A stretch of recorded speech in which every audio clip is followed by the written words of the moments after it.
Zdravím vás všechny do Business Success, tady je váš věrný Kamil Juřík. Já s vámi teď bohužel na vaší akci nemohu být, ale slíbil jsem panu Zacharovi, že vás aspoň takhle krátce pozdravím, tak činím.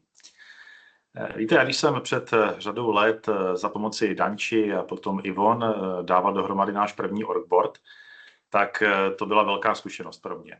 Jako majiteli firmy mě to umožnilo lépe pochopit firemní procesy, vazby mezi nimi, mezi jednotlivými odděleními, vlastně si srovnat v hlavě, jak to celé funguje a definovat základní věci, na kterých tok ve firmě nebo toky ve firmě fungují. A ohromně nás to posunulo, jak mě, tak mé zaměstnance.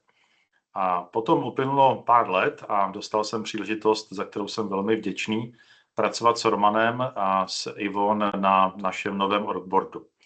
A dneska ho máme hotový, máme ho zavedený do praxe.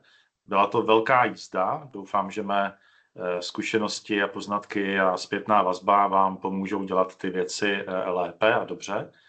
A to, co je zajímavé, je, že jsme ve stavu, kdy některé věci máme definované hodně jinak než první verzi orgboardu.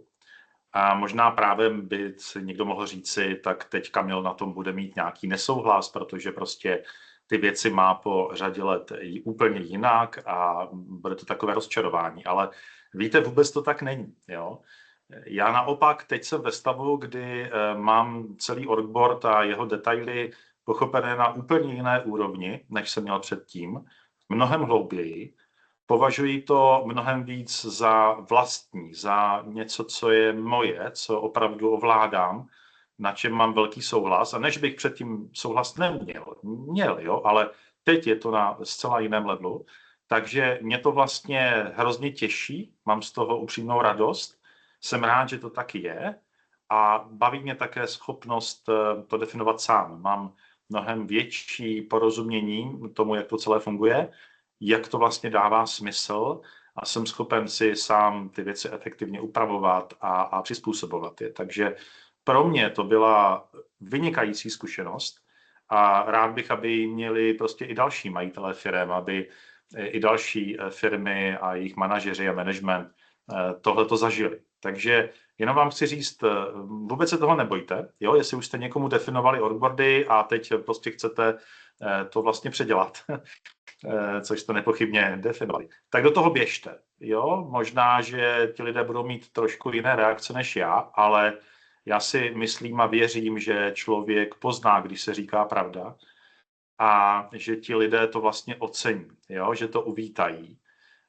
Takže se na to těšte, na ty kroky, které jsou před vámi.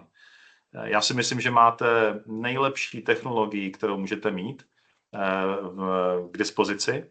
Jednak díky Ronovi a jednak díky Romanovi, taky trochu, 2x R. Jo? A je to něco ohromného. Máte obrovský potenciál teď tady vzít tyhle ty znalosti, oslovit s tím firmy a pomáhat jim být mnohem lepšími.